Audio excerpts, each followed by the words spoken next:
பிரியமானவர்களே, நான் இன்றைக்கி சொல்லி தரப்போகிறது வந்து கேட்ஸ் ஞாபகம் வச்சுக்கோங்க. வாசல். நம்ம வீட்டில் வந்து முன் வாசல், பின் வாசல் இப்படிலாம் வச்சுருப்போம் இல்லையா? அந்த மாதிரி வாசல். பரலோகத்துலேயும் அந்த மாதிரி வாசல் இருக்குது, பூலோகத்துலேயும் வாசல் இருக்குது. ஏன் நமக்குள்ளாரையும் வாசல் இருக்குதுன்னு வேதவசனம் போதிக்குது. அந்த வாசல் யாருன்னா, அந்த வாசல் எதுனா, நம்பர் 1 கண், நம்பர் 2 நம்ம வாய், நம்பர் 3 நம்ம காது. இது 3மே ரொம்ப கவனமாக இருக்கணும். நீங்கள் வந்து பழைய ஏற்பாட்டில் பார்த்தீங்கன்னா யாத்ராம புஸ்தகத்தில் 12வது 13வது 14வது அதிகாரத்தில் பார்த்தீங்கன்னா என்ன பண்ணுவாங்கன்னா, அப்பத்தையும் திராட்சை ரசத்தை பற்றி பேசுவாங்க பைபிளில் டீட்டெயில்டாக. மற்ற இடத்துல அதுக்கு முன்னாடிலாம் வந்து ரொம்ப பலி செலுத்தினாங்கன்னு இருக்கும். ஆனால் இங்கே தான் கரெக்டாக வந்து கம்யூனியன் அப்படின்ற ஒரு விஷயத்தை பைபிள் வந்து சொல்லித்தரும். அப்போது ஆட்டுக்குட்டியான ரத்தத்தை என்ன பண்ணுறாங்க, வாசக்கதவில் 2 பக்கமும் தடவிட்டு மேலேயும் தடவணும், கீழே மட்டும் தடவ மாட்டாங்க. வாசக்கதவில் 2 பக்கமும் தடவிட்டு மேலேயும் தடவணும். நல்லா கேட்டுக்கோங்க. அப்போ தான் என்ன வராது, மரணம் வராது.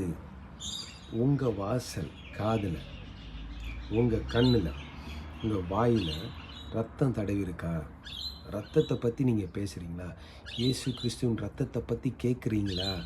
இயேசு கிறிஸ்துவின் ரத்தத்தை பற்றி நீங்கள் யோசிக்கிறீங்களா? ரொம்ப முக்கியம்.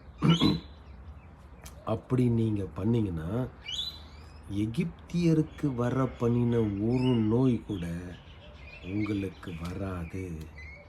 இயேசு கிறிஸ்துவின் ரத்தத்துக்காக நினச்சி நன்றி சொல்கிறோமா? இயேசு கிறிஸ்துவின் ரத்தம் நமக்கு என்னெல்லாம் பண்ணியிருக்கு, அதை குறித்து பைபிள் என்ன சொல்லித்தருது, அதை குறித்து நான் கேட்குறேன்னா, சாட்சியின் வசனத்தை கேட்குறேன்னா, ரொம்ப முக்கியம் இதெல்லாம்.